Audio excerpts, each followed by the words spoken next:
Rise and shine, beautiful beings.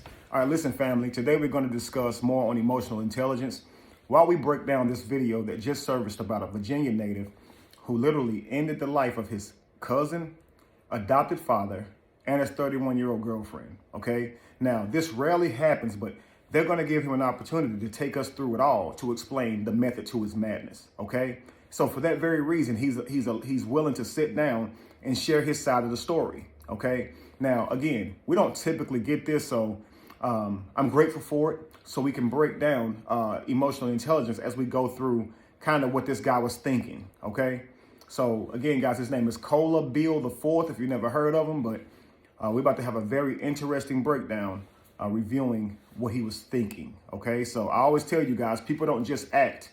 It's often drama that's going on in their mind that they're acting out. When you should observe the drama, they are acting in it. Okay, so let's get started.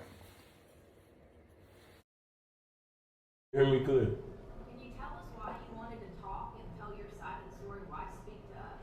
Because most of the times when people see something happen like this, the person that do it don't ever get to tell their side of the story. So did you shoot your girlfriend and burn her house down? Yeah, I did. You did? Yeah. Why? So in the beginning, everything was good. Like our life was good. But the whole reason they kind of switched it up was like a week ago when one of her parents tried to get involved in our relationship and tried to turn her away from me or like ask about me and how I provide for her when I was providing very well. And it just made her like start to act different. I had been there with her for almost what, 15 months, 16 months. And they had never like came to check on her. I only seen them come to check on her like twice out of like almost a year and a half. And I had been there for her emotionally, physically, and spiritually, but it was like when she tried to move on to the next chapter in her life, when her mom asked like how would he provide now that you about to get a good job, how would he provide? I was getting ready to launch a business. I didn't just up and just wake up and do this. Had y'all had problems before? We had no problems at all. This was a build-up of just us taking a whole week. We had been in the house together for almost a year trying to get our business plans together. We had figured out a workout plan, a dieting plan, a financing plan. We had everything laid out. So I even helped her get her business launched and sat there with her while she was trying to get her business put together when she had to actually run a church, go to college, take care of herself from when she was sick, and also make sure that her parents was good. So at that time, I was helping her hold all the weight. So at what point did you have a breaking point that led you to doing what you say you did as far as killing her? What was the moment that led to that? I had the breaking point when I just want to say this, guys. See how the second guy is asking him what was the breaking point? It's because the question has already been prompted. What made you kill and burn the house down of your girlfriend? Well, he goes into, as you can see, quite a few things. Okay, it sounds like he had some issues with the parents, asking the daughter what he's going to do. So I guess they were meddling a little bit, but it is their daughter.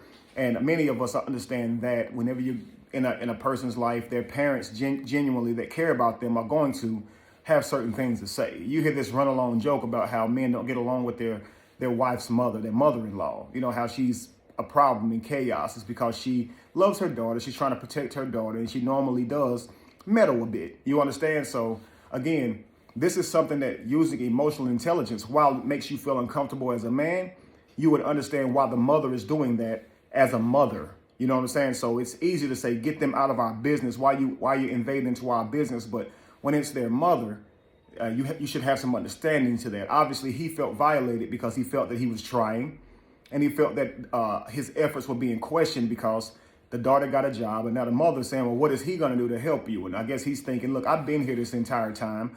And from there, he begins to go into how he's been there for her, mind, body, and soul, helped her spiritually, physically, financially, They had plans to do more, plans for a diet, plans for business. He says the parents didn't come and spend time with the daughter. He rarely saw them during that time. He's using his idea that he was there for her and then that the parents weren't to create this leverage of entitlement. And again, family, a lot of times people are not trying to do this to be jerks. When you get upset with someone and you fall out, they start bringing up everything they think they ever done for you, okay? And they assert or proclamate that they have been there for you, that they was doing all these things for you. You understand? That may truly be their thinking, but it may not be the case.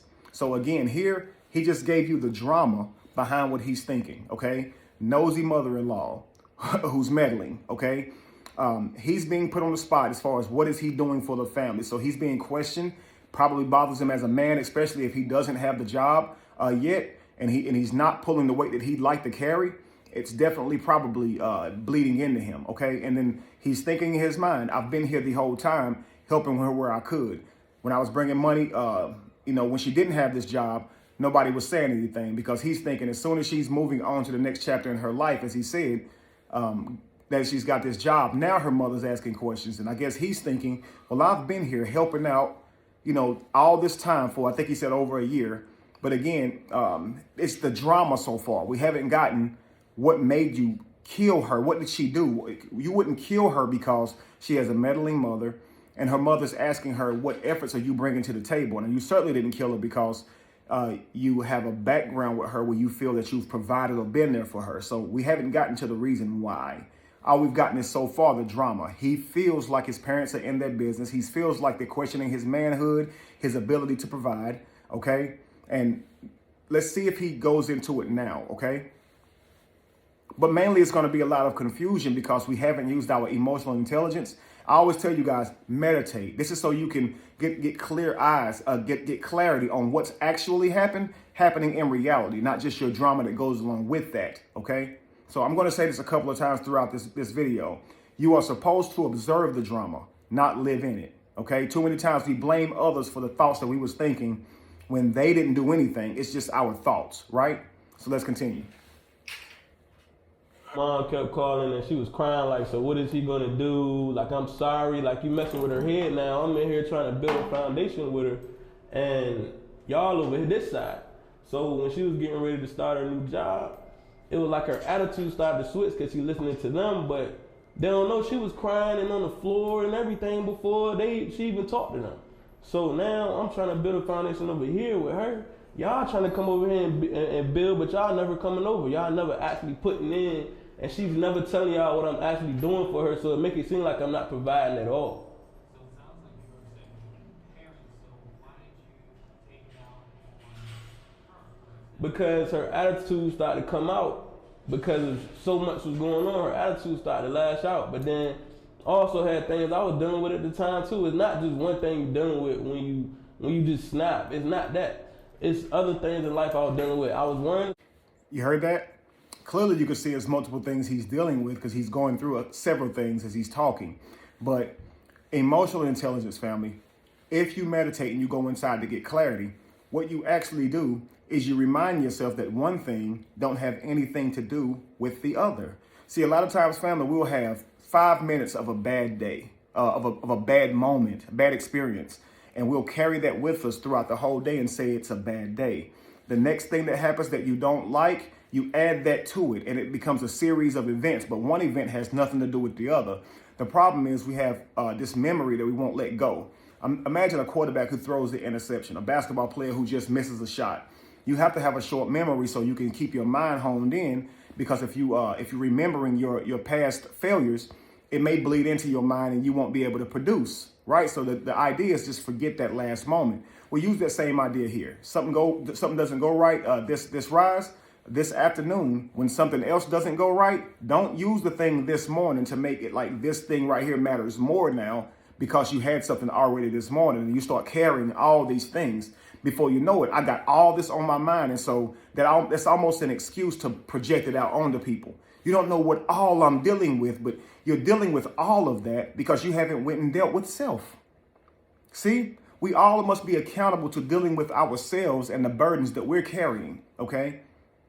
So he's carrying around all this resentment because he can see that he said his lady started to act different because he believes that's coming from his mother, coming from her parents, that she's changing up.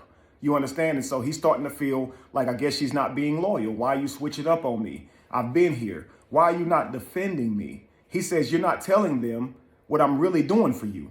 So you're part of the problem of why they see me this way. Why are you not correcting this? You can see why his anger is starting to be projected now to the girl, to his girlfriend. You see, it was for the parents in the beginning, but then when the man re-asked the question, now you start to see how that kind of started to bleeding over into the woman. And this can happen. Mother-in-law goes off on son-in-law or future son-in-law. Son-in-law wants to respect the mother and his girl's family, so he wants the mother. He wants his girlfriend to protect him when it comes to the mother, because he doesn't want to say anything to her. And if she doesn't, he can take that as like he was left out to dry, so to speak. You see what I'm saying? Because in his mind, he's thinking, who else going to defend me in this situation? You see what I'm saying? So he doesn't understand that that's her daughter who raised her. And that's not so easy in the heat of the moment. And you have to have tolerance for people and understand why they can't move in certain ways that you'd like for them to. But it sounds like here he didn't think all that through, because if he had, he wouldn't have gotten so upset with her. You understand? But let's go. I was wearing a sex charge that I had no involvement with, but my family told me to wear it just because I pleaded guilty to come home. But they didn't want me to clear my name or to face the person so I can clear my name. They wanted me to wear it. So I was also dealing with that, and I had just found out that I was cleared. I had just took a polygraph and I was cleared. So I was on probation for about 4 years. And out of the 4 years I was on probation never came in the house. But for some reason, they reset my probation after I took the polygraph, after knowing that I didn't do the sex crime. They reset it like I just came home after 4 years. So now they put me back on the high. I was on the low. I was getting ready to get off of probation. I was good. But that Friday she called and was like, hey, I need to come to the house and I need to see where you at. I need to see what the room looked like. I said, look, you ain't been in my house in 4 years. Nobody's been in my house out of like 6 probation officers in like 4 years. Why are you putting pressure on me now? And it's like 1 o'clock. You didn't tell me you was coming or anything. So telling me it's protocol, I have to do my job. This is what I'm supposed to do. I said, look, man, I already got enough stress going on right now.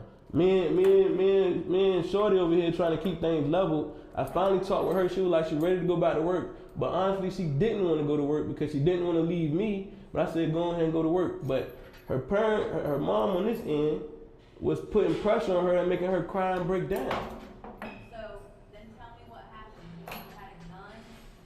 Where'd you shoot her? I shot her in the head. And then you said.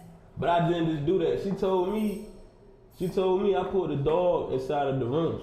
I put a dog inside of the room. And I had it snapped already. I was saying red. So when I put a dog in the room, I was about to set the dog on fire. And she told me, she said, no, don't do nothing to the dog. You can take me and do whatever you want to do to me instead and let him live. So I did that. I did exactly that because she started making a lot of noise. I did exactly that. Do you have remorse for killing your girlfriend? Do you notice how he's going all the way around what actually happened to cause him to do that?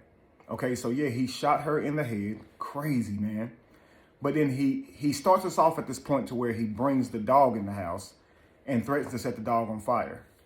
Well, she says, don't do that to the dog, do that to me and do whatever you want to me. And he did just that, as if it justifies any of it. Like, what specifically were you guys arguing about? Why did you go get the dog? And why would it be okay for you to burn the dog? I mean, what did the dog do? You see, so again, emotional intelligence should tell you the dog did nothing. You understand? And it should tell you you shouldn't have to harm a person because you can't come to an understanding. So whatever's happening here is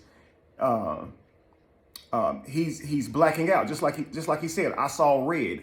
I just started reacting. You understand? So, but he's obviously leaving out what exactly was said that triggered him, and that could give us a whole lot of clarity.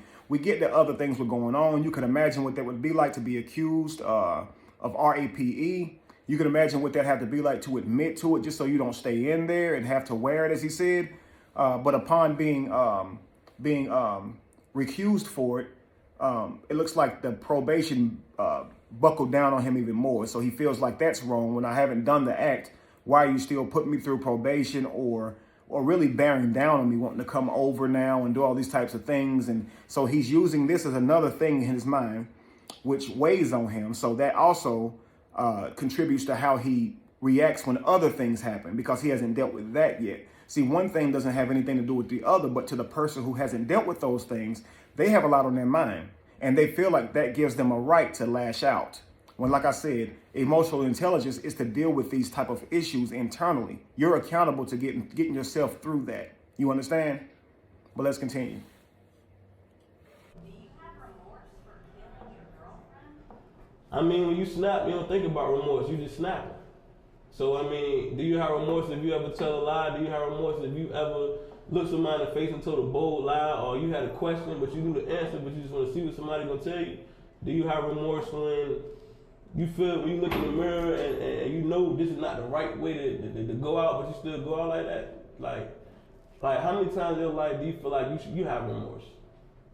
So after you Do you have remorse?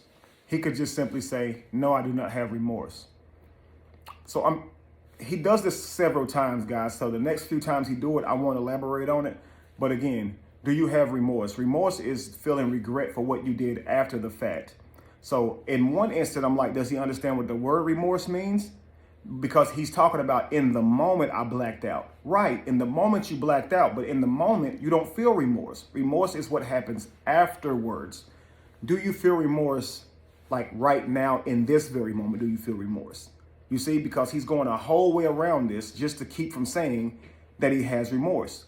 He's saying no because I blacked out, but then his examples that he makes are not anything that makes it make sense. You understand? And so now he begins to ask her, would you feel remorse? Would you feel remorse? And all of that when you could just say, no, I don't feel remorse. But why? You see, this tells me this is a person who's still not really willing to touch what they have done. They are being accountable to it, and I believe him that he doesn't have remorse. Don't get me wrong. But if he was accountable to it, then he might, because this is a woman who he spent a lot of time with, who he feels that he gave his heart, mind, and soul to, who they had a diet plan together, a workout regimen together. This was his woman. He said he cared about her. They was building a life together, as he said, until her parents came in meddling. But he has no remorse, or he doesn't even appear to have any resentment right now. I take that as someone who is still emotionally cold and has yet to confront what they actually did. Okay? Let's continue. shoot her in the head, you then set the house on fire. And the reason why it made me set the house on fire was because even watching the cameras, like I told you, when her mom tried to get Really quickly, the reason why it made me set the house on fire, her mama and daddy kept making her cry. Making, as if the other person is not hurt. Like, they didn't have to make her cry. She probably was already hurt, and then or she was hurting about something that they said. They didn't make her cry. Someone else wouldn't have likely cried. You see, so someone else wouldn't have likely burned the house down. So this didn't make you burn the house down. You have to accept accountability. I burned the house down because of this. Not it made you. Nothing made you. You chose to because of this, right? Emotional intelligence tells you to be accountable to what you have done. Okay? Well, let's go. I told you, when her mom tried to get involved, when you try to get involved in somebody's relationship or you speak on the person that they with, I watch you on camera come check on her. You didn't even come and knock on the door. You just called her phone, but you didn't come in. She was dead since Tuesday. You came to the house on Wednesday. I was texting you on her phone. You knew something all right, but you still had a key and you still didn't come in and check on her. So you killed her Tuesday, set her house on fire on Thursday? Exactly. But they came on Wednesday, and she came on Wednesday, never came inside the house. She just parked in front of the house. So that's what made me fight. That's what made me fiery mad. Like, yo, y'all, like, this is what escalates when you jump in front of somebody's relationship and you act like you want to be there, but you came all the way to the house from Suffolk, Chesapeake, borderline. You drove all the way from there and you just parked in front of the house and you just drove off. If you had opened up the door, you would have realized that the house wouldn't be on fire. Okay, so after you set her house on fire on Thursday, you go over to Mr. Baxter's house. All right, family. So I'm sure pretty much you guys can see that he's saying he burned the house down for what it appears that he was punishing the parents. He says, I burnt the house down because the mother came over on Tuesday and she could have walked in. All she had to do was walk in and she would have found her daughter already ended, okay? But because she just backed back out, I'm going to burn the house down and say, see, look, this is what happens when you do this. No, you happened. I chose to burn the house down. And his rationale is because the parents didn't come in the house. I could see you burning the house down because you wanted to, wipe the place of evidence. I could see him wanting to burn the house down, especially the way he's thinking now, because he was paying revenge to the mother or the father or whatever, to the parents for meddling. Like, you never see your daughter again. I can see how that could be the case, But like, again, even in his reasoning, it's to paint this picture that the parents were neglectful. You're talking about a grown woman. She's 31 years old, family. 31. He's saying they rarely come by. Well, when your children are 31, you do kind of rarely come by, especially if you live outside the state. He says the parents drove to the home or the mother drove to the home. She probably was worried about the daughter, but probably didn't feel safe enough to go in the home, in her daughter's home. She's probably calling her daughter. He says that he was texting her from her phone. So he obviously wasn't saying, hey, something's wrong. So it's to me, I feel like he was probably trying to make like everything was okay if he was texting her from her phone. You understand? But the mother, anyway, decides to leave regardless of the reason. I feel like she probably could have been nervous to just walk in their house. But she was there because she knew that there was something going on. But again, he's punishing them by saying, I'm burning the house down because they didn't come to see her. You understand? It doesn't make a whole lot of sense, but when you're not used to going inside of yourself and regulating, you can do wild things over things that are really just drama. The things in your head will cause you to do these outrageous things because you're not checking it, okay? So to him, it's, I have a right to do this, or I'm going to do this because you didn't come by, but she's 31. I mean, you see what I'm saying, family? But let's go. And you act like you want to be there, but you came all the way to the house from Suffolk, Chesapeake, borderline. You drove all the way from there and you just parked in front of the house and you just drove off. If you had opened up the door, you would have realized that the house wouldn't be on fire. Okay, so after you set her house on fire on Thursday, you go over to Mr. Baxter's house. What'd you do there? He was already dead. When did you kill Mr. Baxter? He was dead on Wednesday. You killed Mr. Baxter on Wednesday? Yeah, he was dead on Wednesday. So, Coleman, tell me this. Before we get into that, what's your relationship with Mr. Baxter? He basically raised me. He basically raised me. Like I was raised with him for 15 years, but at the same time, when I needed him the most, he wasn't there. So at the same time, when I needed this and that, just something to get on my feet, he tell me he ain't had nothing. But when I killed him, I found $20,000. So this whole time, if you had gave me $1,000, I would have been good. Whoa, did you hear that? How many of you guys know someone like this in your life? Okay, you've helped them, you've been there for them, but the one time you say no, or the few times you say no, they get upset with you. He says, for 15 years, this man raised me. He adopted me. He didn't have to do that. He took me in, okay? But when I needed him the most, he wasn't there. So what? You have a right to punish him because of that? But why did you end him?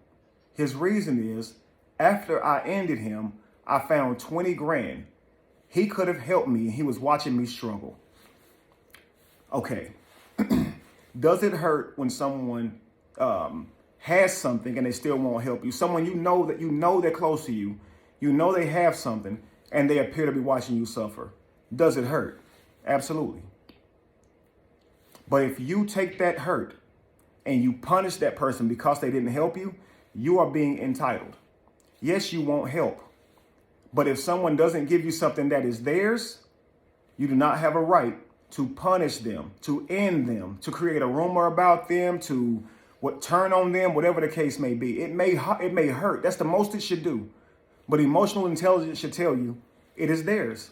And nobody can save you. Sometimes we are hurting and we do want people around us to help us. Man, sometimes they don't.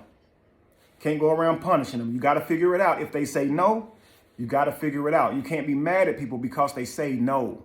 Emotional intelligence is everyone has a right to their own belongings. Whether or not he has a lot and you have a little. Whether you needed a lot from him and you felt like it wouldn't even hurt him. You don't know his plans, his goals, and none of that even matters. His answer was no. You do not have a right to try to end this man. You understand? Simply put. But your emotions tell you that you're angry. And so he acted out of it because he didn't deal with it. This emotional intelligence is observing. Don't live in the drama. Observe it. Say to yourself, I feel some type of way because he's watching me suffer and I feel like he got it. That hurts, man. I tell you what, I'm going to work my butt off to the point to where I don't need nobody else. That's one option, right? Well, there were times that I had money and blew it. And if I had to save that money or invested that money, flipped that money, I wouldn't even be standing here needing it from him now. So you know what? It's me that's the problem. That's an option. But his option was to go back and punish this man because he said, hey, you're not helping me. He acted off of his emotions instead of thinking his emotions through and navigating his life according to his intellect.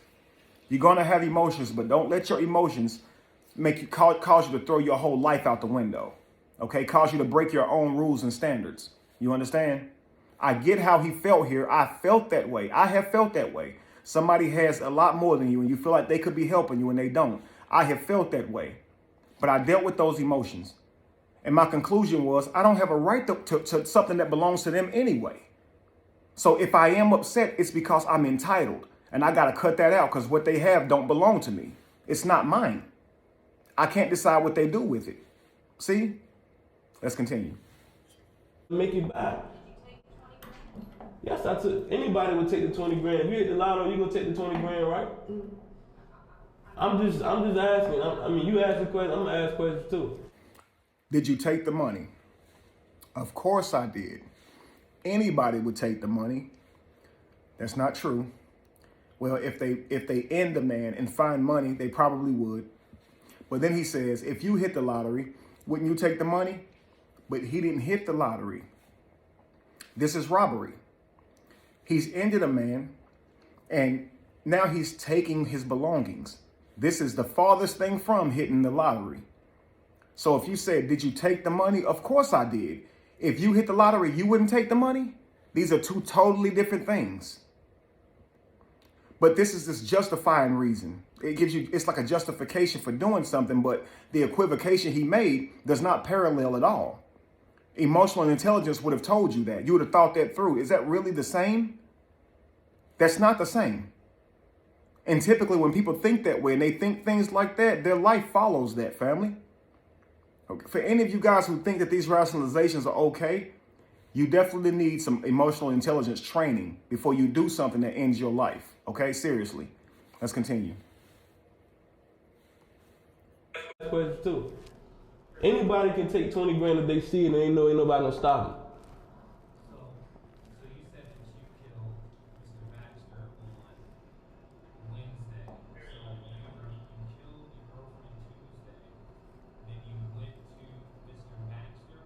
So were you already thinking to go there and harm him, or did you go there, told him about what happened, and then so what led to you killing Mr. Baxter on Wednesday and day after you killed your girlfriend? Say that again. What led you to kill Mr. Baxter? What happened? It was just so much hate I had for him because when I was growing up, he was there, but then he just stepped out of my life. So when I finally tried to like make that bond with him, he act like he wanted to help. He was there, but then he wasn't there like I needed him. And even though I tell you in distress what I need, you tell me you don't have it, and I end up killing you, and now I find out you had everything I needed. I didn't need 20 grand. I probably needed like 1,000 just to get myself situated. But when I kill you, when I find you got 20 grand, you've been lying to me this whole time. Like, don't nobody like to be lied to, so yes, I snapped. Notice how Mr. Baxter has done nothing to him. Why did you do it? Well, I was carrying around hate, so he was thinking about, he was there for me, but he wasn't really there for me like I needed him to be. So yeah, he's feeling entitled. He's saying you didn't help me. Like, this is an adopted father now, an adopted father. He should be grateful for all that man poured into him. You see what I'm saying? Because he's not technically obligated. He's obligated once he adopts you. But I would still be like, man, you're not even my biological father. And you took me in. Thank you for whatever you do. You understand? But in this scenario, it's like, hey, I needed some things and he did a little bit, but not, he wasn't there like I needed him to be. But why did you end him is the question. You see, and now he's like, but you don't want nobody lying to you. You didn't know he lied about it until after you ended him. So we're not going to really get a clear reason as to why he ended him. His justifications are very unclear. Okay, but this is emotional intelligence. He's looking for and grasping at straws for why he did this. Really, he just lost it. Because again, family, when you're not accountable to being emotionally intelligent, you're susceptible to blacking out whenever there's pressure on you. And what you do in those moments, you're not there consciously to hold yourself back. So you're going to do whatever in those moments. And typically what comes out of you is how you grew up. So if you grew up gangster, if you grew up reacting in violence, in those moments, that's probably what's going to come out of you, because those moments you are unchecked. So what you want to do is before time, you want to be accountable to all those issues and rectify them, right? Why do I respond first with anger before anything else? Why do I respond first with violence more than anything else? Does violence fix the issue? Does violence change what happened? And do this in your mind, so when something happens, you're not caught on the fly and you just lose your mind. You got to prepare to be great. I'm serious, guys. This good temperament stuff comes with practice, okay? A lot of times y'all be like, why did he handle it so well? It's because that person thinks a lot. They likely have put themselves mentally in that scenario or had one similar to it. And so this is what has taught them how to respond when this happens, okay? I learned early in life, people are going to say no. Some people just going to watch you suffer. I lost my mama early in life. Some people cared. Some people didn't give a hot damn. You understand? So some women cared enough to want to be a new mother to me. Some women didn't give 2 cares. You see what I'm saying? So you can never hold somebody accountable for not caring. You know, for me, I always metabolize it as I'll prove you wrong one of these days, but not I'm going to hurt you. You know what I mean? And even I was wrong for that. Like, what need do I have to prove them wrong? Just go live your life, Kevin. They said no. You don't have to even think about them anymore. You know what I mean? But I feel like option A is better than option B, because the person that I felt my feelings about, they're still here. I didn't go react to try to hurt them, but neither is good, because you don't want to spend your life chasing somebody else's approval, waiting for the day that you can prove to somebody that you're successful. That shouldn't even be any part of your manifestations, family. All right, but these are type of conclusions that we come to when we feel slighted.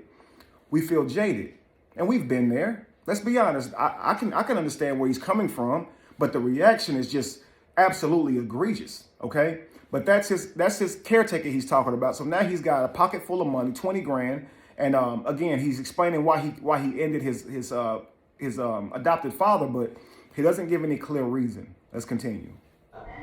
That's how I snapped. And when I brought my cousin in with me, and I did it, it was like, okay. It was like, okay, like I've been ready. Like, you had everything. Real quick, notice he said, and I did it. He didn't say I ended him. He said, I did it. See, this is clearly, it's like he's still not really confronting what he did and why he truly did it. All this is oblivious to him. You see, but I did it. No, what did you do? Why the euphemisms, right? I need it.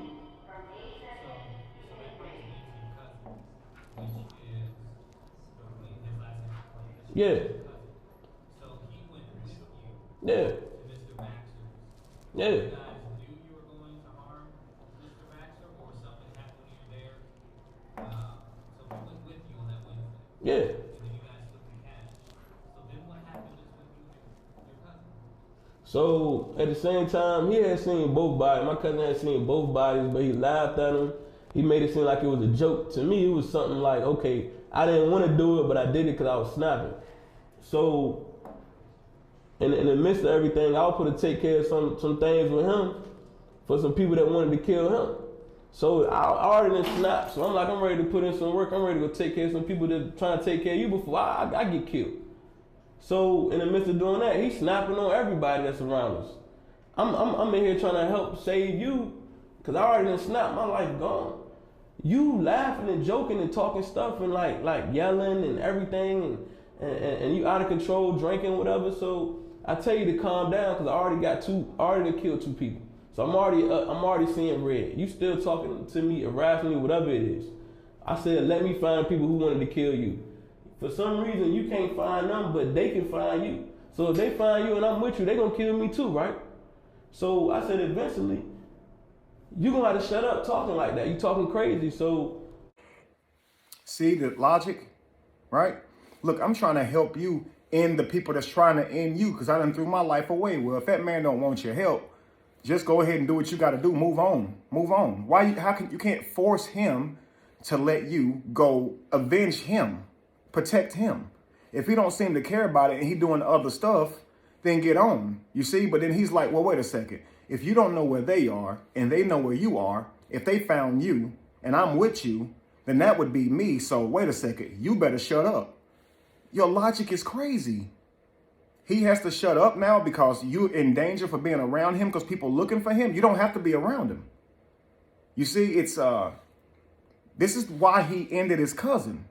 See, he's yelling. He said the guy was out of like acting crazy, like, you know what I'm saying, like acting Looney Tune, I guess, and on alcohol, you know. But he's not really saying what was happening and what was being said, things like that. It seems like just another justification for another murder. Okay, but let's continue. and nothing went down. He just started making a scene. I told him to calm down. And still started talking reckless at the mouth. I told him calm down. Then he tried to put his hands on he just tried to charge and put his hands on his girlfriend. So at the same time, I was like, look, I had to break that up. I'm like, I'm over here to kill somebody for you that want to kill you. But you in here trying to... So he ended his girlfriend, okay, by shooting her in the head. But he has a problem with this man hitting his girlfriend. I mean, he shouldn't have hurt his girlfriend either. You understand? But here he's using this rationalization like he's hitting his girlfriend. I mean, okay, so what are you saying here? Let's continue. But you in here trying to fight your girlfriend and you worry about stuff that don't even matter to me. I just killed 2 people. And it should have been on Thursday. Said he's worried about stuff that don't matter to him. Because what he's concerned about right now, obviously, is going and ending the people that got a problem with his cousin because he feels like he's thrown his life away. But that's an agenda, an endeavor that he has came to. Doesn't sound like his cousin is really for that. And so it's like he's forcing his cousin into his anger, okay, into his wrath or whatever he's doing. Yeah, I call it his wrath. Let's go.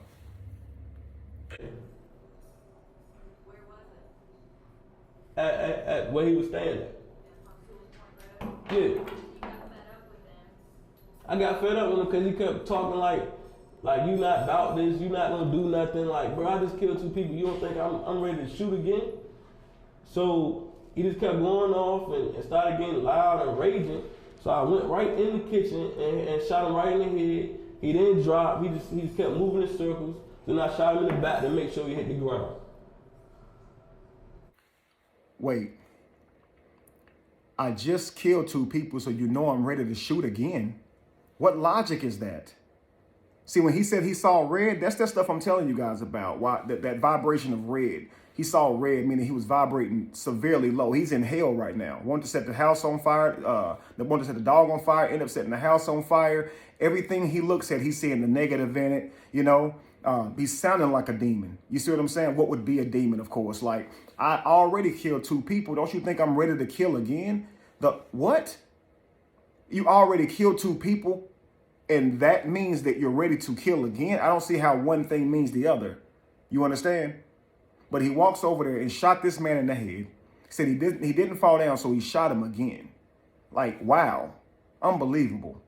And why? Because I wanted to go end the people who was after him. But now you did their work for them. Like, they don't have to look for him anymore because you became his worst enemy out of all of them. Now, this brother was trying to protect him from his enemies and became the enemy who literally is the one who ended his life. Could you imagine that, family? A man is standing in front of you saying, hey, cuz, let me go protect you. And that exact person right there who's saying that to you ends up being the death of you just moments later. Unreal. That's a person who he didn't have a beef with. He was willing to put himself out there for that person. And emotional intelligence, low emotional intelligence, tells him that this man is worthy of killing. The very man who he was willing to sound like die for. Okay, my life's already over. I'm ready to go to war for you. But then you ended him. It's just, he's not thinking these things through. None of it makes sense. Okay? And a lot of times, family, when you see something A lot of people, you see someone commit all these type of egregious acts with like murder sprees and stuff. You think that something was gravely, gravely wrong. A lot of times it's things that we go through every single day, but that person, due to low emotional intelligence, did not rationalize it like a normal person. You understand? They get more angry than most people because they sit here and focus on it. You see what I'm saying? So what would make you angry, for them, may make them 10 times more angry. You understand? Because they can't rationalize like you and talk yourself down. We all get upset from time to time, but you're supposed to do the work, right? Let's continue. Do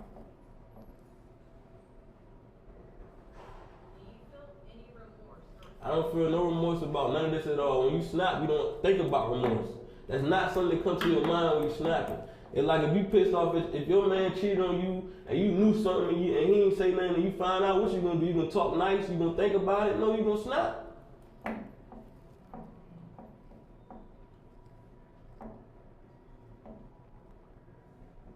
You've described how you killed your girlfriend and your cousin. How did you kill Mr. Beck? Well, when I came in with my cousin, you know, he trying to greet me coming in. It's late at night. I walk in, he like, hey. He was like, hey, what's up? And then he seen my cousin all black. He like, oh, what the world going? And then as soon as he finished his sentence, I had to shot him in the head. He was gone. He was still sleeping with, where he was laying at. So he ended another man for just asking his cousin why they was wearing all black. Is that a reason to end someone's family, or is it a justification for why you did it? You see, you 38 hot, you angry, you see him, you black out, you see him red. And now all he's doing is making justifications for what he did when he was seeing black. Now, when they ask him about remorse, he seems to think remorse is at that moment and not later. But when he recalls why he did things, this is what we're asking about at that moment. But his reasons appear to be after that moment.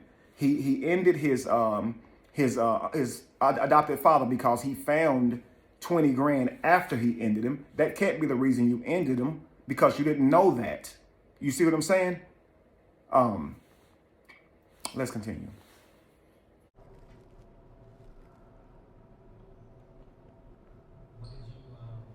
you use the same gun in all? I made sure I used the same gun. See, I ain't got to worry about finding no other guns or who did it. Yes, I wanted it to be known. Yes, I did it. So you say you wanted it to be known, and you did it. So did you ever plan on just? So all the while he's making these irrational killings, he's thought about using the same gun, so it's not difficult for the police to attach the string of murders. So it can be easier for them. So they know he did it.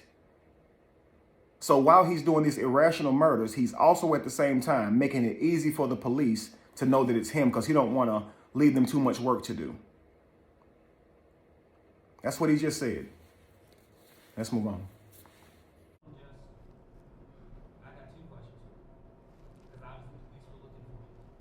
So were you planning on running away, or were you looking for more, as you said earlier, you were looking for more people? I was definitely looking for more people, but I was choosing my people wisely. I wasn't choosing just regular people. Like when the U.S. Marshals came to get me, it was like 40 of them out there. They had an army truck out there. So if it weren't for the two kids that was next to me in the Airbnb and their family, and the girl that I had hostage with me, if it weren't for them, I would have went out shooting. But because them two little boys I seen playing with the ball and playing soccer, I said, you know what, I got kids, so why would I let them shoot up this house and they don't know where I'm at and they catch a bullet? So you had people hostage? Yeah, I had a girl hostage with me. Who was the girl? That was his girlfriend.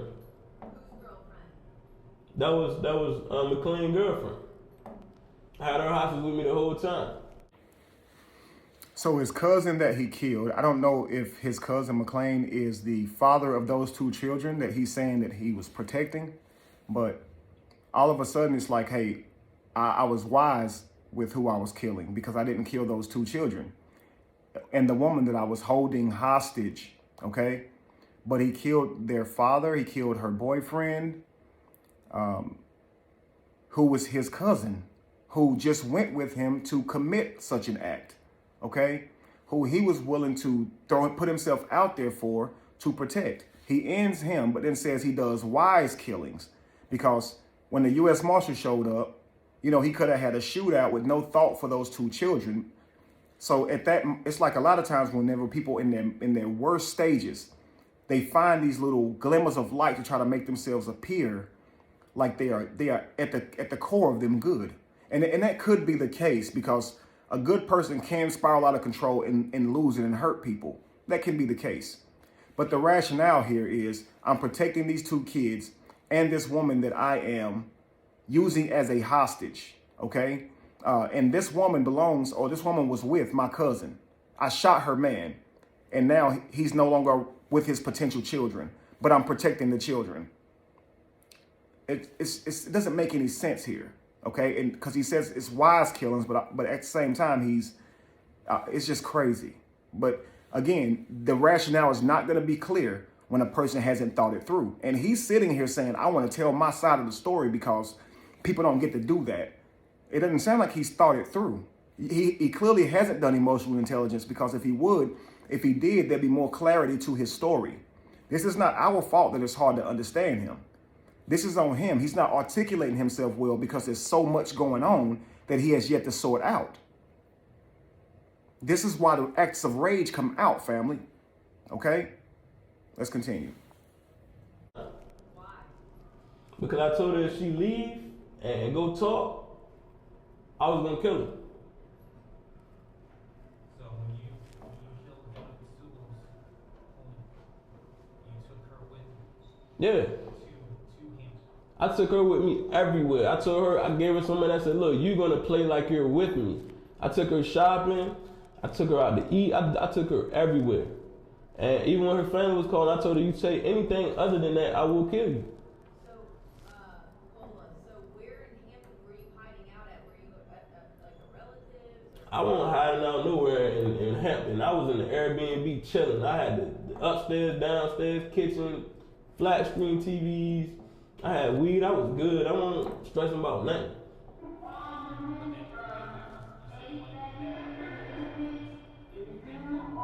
I can't hear you. Was the Airbnb in Hampton, or where was the Airbnb? It was in Hampton. It was in Hampton. It was where they found you. Yeah. And did you order that Airbnb after all of this, like on Thursday, or were you already in that? I had already planned on it, because with 20 grand, I was trying to get a house. I was trying to get a house for like a month. So, I mean, I was definitely watching y'all broadcasts. I did some good broadcasts. But at the same time, I was sitting there watching y'all the whole time. I had to roll past all the houses where I did this shit at like back to back. Like I had to roll past like twice. You know what I'm saying? I hadn't even went in one of the houses the second time.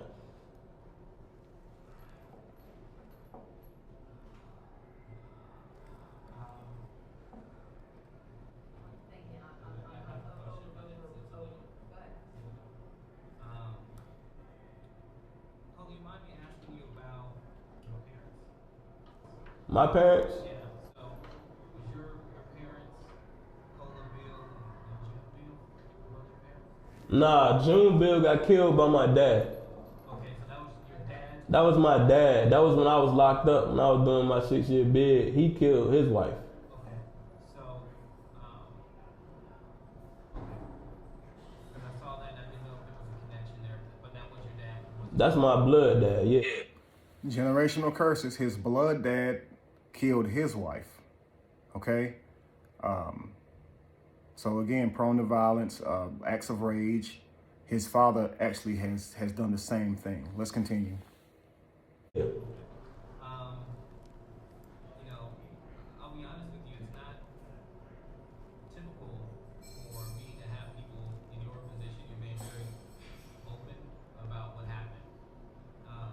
Your dad did something similar, right? So He did it twice. He tried to kill my mom when I was almost 6 months old. I was less than a year old, and she survived it. She survived all the gunshots. He tried to empty the clip in front of her, or however the story went. But she survived it, and he went away from my life for 15 years. He came home when I was like 15. So, A lot of people in your position would say, I didn't do this. I mean, I made sure it's known that I did it because as a man, I will take up for my wrongdoings. But in all of this, I would tell people you gotta check up on your loved ones, because at every time, nobody was checking up on none of these people. Okay, so he's going to go into why we all should check up on our loved ones, as if that has anything to do with anything, family. But as you can see, his father has done that same act twice. He even tried to with his mother, who survived. And now here he is, like father, like son, or generational curses. If you don't check them, okay, if you don't check those actions, they will become a pattern, creating what we call a cycle, okay, or cyclic events that seem to go on in your life, your mother's life, your grandparents, great-grandparents, your children, if left uncorrected. This is why it's so important, family, to go inside of your mind and cycle through this stuff so you can heal yourself and have emotional intelligence. Because if you can heal yourself and break that curse, you just saved the whole lineage. All of your children coming through you now are less likely to have to deal with these issues because you did the shadow work to heal yourself and rectify yourself. You understand? You are a lineage. You have DNA in you, okay? You're going to pass on a family, a tribe. You don't want to pass on all of those negative attributes of self that came from trauma and how you were raised, okay? You want to heal yourself so you can create the best version of yourself through your next generations, through your children, and end that so it stops with you. Do you understand? Yes, it's something you went through, but if you do the work, your children won't have to. Your grandchildren won't have to. But if you don't do the work, family, your children, your grandchildren are going to be sharing those stories, saying what you did to them, because the cycle will continue. Do you understand? Let's continue. Made you want to kill more? So you don't think about killing more behind that. See, this is two separate questions. You said, you said, so that didn't make me think to do that. None of this had nothing to do with that. I snapped on my cousin for a simple reason. I snapped on my dad for a reason. And I snapped on my girlfriend for a different reason. None of this had nothing to do with what they liked and what they was dealing with. But I can honestly tell you, when people say they checking on you, they not really checking on you. You're not okay. And if you still walking around like you're okay, and something like this happens, nobody knows. So let me get this straight. You just admitted to us killing 3. It's true. We should check up on one another. But the people that he's discussing, family, are grown. We are adults. And when you get older, people typically check on you less. They just do. People, it's not out of lack of love. It's because they have their own things, their own life they're trying to figure out, their own reality that they're trying to manifest, their own issues that they're going through. While they may love you, you're just not going to get the attention from them that you got whenever you were a child. As you grow up, people check in on you a lot less. It's not because they love you less. It's because they believe you're mature and you got it. You can handle yourself by now. You're trusted. If a person constantly has to reach out to you, it's because they believe that you are emotionally distraught, or they believe that you don't have the mental fortitude to take care of yourself. Most people don't like being checked up on all the time because it makes them feel like they lack the mental fortitude, especially when they're not going through something serious. There are moments where you do want people to reach out to you. Most of the time, in those moments, they don't, because we are adults, and it doesn't mean you can go punish everybody who didn't reach out to you. All you can do is say, hey, I learned in that experience that at your worst, oftentimes more than not, you're going to be all alone. And that's all you have in this life is you. You're born alone, you die alone. When you go through your circumstances, family, you go through them alone. Of course you want people to go through them with you, but they cannot. Okay, so sometimes hearing no should be the best thing that ever happened to you, because it caused you to become your own savior instead of running to that person that you can depend on. Sometimes people telling you yeah over and over and having your back for everything is your worst enemy, because they're keeping you poor-minded, because they are somebody you can leech off of. So somebody telling you no is not your enemy, and they don't deserve to be punished. Sometimes that person believes that you would do better if only you hear the words no. Okay, but if you grow up with this idea like, hey, you could have helped me and you didn't, so I feel like I have a right to act out because I'm mad, you're going to get yourself in a lot of trouble. And as children, that's how we grow up. And through lack of discipline as children, we continue that in our adult years. See, as a child, if somebody makes you mad, young boys, we go to fighting. There was no hashing it out. It was, let's just go. Let's fight. I'm mad. Let's fight. Your parents are mad. They give you a whooping, right? Typically, it's not a whole lot of conversations. Okay, you're going to get that beat down. That's it. And that's what we learn growing up. If you're mad, react. This is why I say be angry yet sin not. Be angry, but don't do any type of activity or action that can hurt you and have you moving 5 steps back, right? Because you're angry does not give you a right to act like a madman. Do you understand, family? Let's go. Yep. Yes, because somebody checked on their loved ones, but they didn't know they was dead on Tuesday. They didn't know they was in there dead since Tuesday, but they left. And they ain't know since till when? When the house set on fire? Thursday? Because you recognize that even if they would have checked on them, it wouldn't have mattered. They would have already been dead in each of those circumstances. I mean, Mr. B, you knew Mr. B lived by himself, right? He's 73 years old. Odds are, not advising you or anything, odds are you probably could have done what you were trying to do, which I am understanding you correctly. You went there to get the money. I went in to get everything. I went in to get everything. I had like 20 guns. Man. I was definitely ready to, go on a nice little run. So, did you, I'll ask this, did you harm anybody else in the process that no one has found out about yet? No, but I was getting ready to pop back out in the daylight, and I definitely was about to do something. If they hadn't picked me up, last night, I definitely would have got out and let out some more steam, because at the end of the day, nobody hears you when you talking regular. You got to do something like this, and now everybody in your face trying to ask you questions. So it's like, okay, and now everybody got something to say, but when you telling them what's really wrong with you, ain't nobody got nothing to say.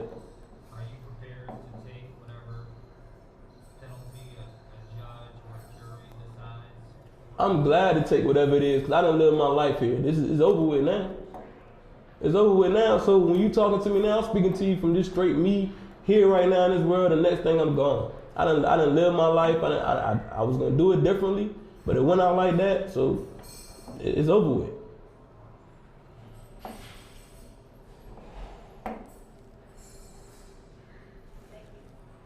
No problem. Family, that's the end of the video. All they do now is come over and unmic him or whatever, but he ends the video by saying that, make sure you check up on your loved ones. These people didn't even go by and check on them. She was dead since Tuesday. He's talking about a person neglecting a 31-year-old woman, but at the same time, the woman that he's accusing her of neglecting, he shot in the head. But he's trying to say she did something wrong for not coming into the house. If she had came into the house, all she would have saw was her daughter dead. That's all she would have saw. It wouldn't have undone what he did. So what he's trying to say is really nothing here. It's just the things that's going through. It's his drama. It's what he's thinking. That doesn't mean that's the reality of it. Family, look, I believe every single word he says. He is willing to take whatever punishment that comes his way. He does feel like his life is over. He feels completely justified in doing what he's doing. And that justification is made on the foundation of when people tell you something wrong with you, you need to listen. Because when stuff like this happen, now everybody got a camera in their face and want to ask questions. So make sure you're listening to people, and things like this will not happen. Well, what I suggest, family, is make sure you do the inner work, and things like this will not happen, okay? You won't think that you're justified in harming all these people because you feel all these ways, okay? Because someone doesn't give you something that's theirs does not give you a right to harm them. Because someone doesn't do what you want them to do in an argument doesn't give you a right to harm them. If you don't like someone meddling in your relationship, especially when that's the parents, murder is not the answer, okay? That's something that we all have to go through. These are domestic issues that we all have to go through, family. And you have to understand how to channel that within you. Don't react in these ways to where you throw your whole life away because you were angry. In the heat of passion, do these acts and then try to rectify those moments later with a bunch of justifications that make no sense. Okay? I clearly see that he doesn't feel remorse. Right now, I feel like he's very cold emotionally. Like he said, the next day, he was about to go off and do some more harm had the marshals not shown up. Okay? Family, if you are out there and you're going through any of the things that he mentioned, if you find yourself being angry at people who you feel like might watch you suffer when they can't help you, please reach out to me, or please reach out to somebody who can help you get through that and help and teach you how to rectify that, okay? I always say, man, make yourself better and you won't be in these situations where you need people, but it definitely does suck whenever you're in that situation and a person does not give you the help that you feel you need. But I want you guys to all consider that that does not give you a right to harm them or act out towards them in any way. Doing that makes you entitled because what you're asking for belongs to them regardless of how badly you feel like you need it, okay? Even if they don't give you a reason, if they just say, no, can I borrow some money? No, you don't have a right to hurt them, family. Because it hurts don't mean you have a right to act out of that hurt, okay? Go inside of you, meditate, observe what happened to you. Observe your drama, observe what you're thinking, observe how you feel, but don't act on it, okay, family? Be evolution, be the change that you want to see. No candle loses its flame from lighting another. And if you were to ever find yourself in the middle of chaos, it's in that chaos that you find yourself. If this right here did anything for you, please subscribe, family. Hit that bell so you can get notified whenever I do something else. Follow me on Instagram at Kevin Wesley B_rise. Follow me on Facebook, Kevin Wesley Be The Evolution. And I look forward to conversing with you guys and helping you guys on the road to having emotional intelligence, okay? Also, come to my Facebook and join as a subscriber on my Facebook, okay? All for the month of April, I'm going to be focusing on emotional intelligence by training us how to manifest our kingdom, okay? It's called Journey to Kingdomship, okay? So make sure you go subscribe, family. I'll see y'all soon. Peace.